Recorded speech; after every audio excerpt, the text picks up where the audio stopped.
ഇപ്പോൾ ജിത്തു ജോസഫ് അങ്ങനെ എപ്പോഴും പുള്ളി എഴുതിക്കൊണ്ടേയിരിക്കുകയാണ്. അതുകൊണ്ട് പുള്ളിയുടെ എപ്പോഴും ഏത് പ്രൊഡ്യൂസർ വന്നാലും സബ്ജക്റ്റ് റെഡിയാണ്. ഞാൻ അങ്ങനെ ചെയ്തില്ല. ഞാൻ ആരെങ്കിലും വന്നാൽ നോക്കാം, ആരെങ്കിലും പ്രൊഡ്യൂസർ വരികയാണെങ്കിൽ അപ്പം നമുക്കൊരു സബ്ജക്റ്റ് ഉണ്ടാക്കാം എന്നൊരു ധാരണയിലിരിക്കുന്നത്. അങ്ങനെ ആരും വന്നില്ല. ഈ രജനീകാന്തിൻ്റെ കാര്യവും ഏകദേശമൊക്കെ ശ്രീനിവാസനെ പോലെയാണ്. പുള്ളിക്കും കുറേയധികം അപകർഷതാബോധം ഉണ്ടായിരുന്നു. പുള്ളി വളരെ കറുത്തിട്ടാണ്, വളരെ ദരിദ്രമായ പശ്ചാത്തലത്തിൽ വരുന്ന ഒരാളാണ്. അപ്പോൾ പുള്ളി അന്ന് ബാംഗ്ലൂരിലെ കർണാടക ട്രാൻസ്പോർട്ട് കോർപ്പറേഷനിൽ ഒരു കണ്ടക്ടറാണ്. പുള്ളി അവിടെ നിന്ന് ലീവ് എടുത്തിട്ടാണ് ക്ലാസ്സിൽ വരുന്നത്. ഇവിടെ നിന്ന് ലീവ് എടുത്തിട്ട് അവിടെ പോയി വർക്ക് ചെയ്യും. ആ വർക്ക് ചെയ്തിട്ട് വേണം ഇവിടുത്തെ ചിലവിനുള്ള പൈസ ഉണ്ടാക്കാനായിട്ട്. ഞാൻ പറയും ഇനി റിസൈൻ ചെയ്തു ധൈര്യമായിട്ട്.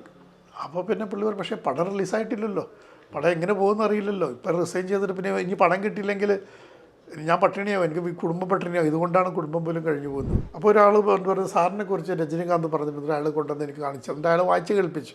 അപ്പോൾ എനിക്ക് കോൺഫിഡൻസ് തന്നത് ഈ സത്യൻ്റെ കാര്യമൊക്കെ പറഞ്ഞു, ആ കാര്യമൊക്കെ പുള്ളി എഴുതിയിട്ടുണ്ടായിരുന്നു. മമ്മൂട്ടിയെ നേരത്തെ അറിയാം, കാരണം മമ്മൂട്ടി എൻ്റെ മഹാരാജ് കോളേജിൽ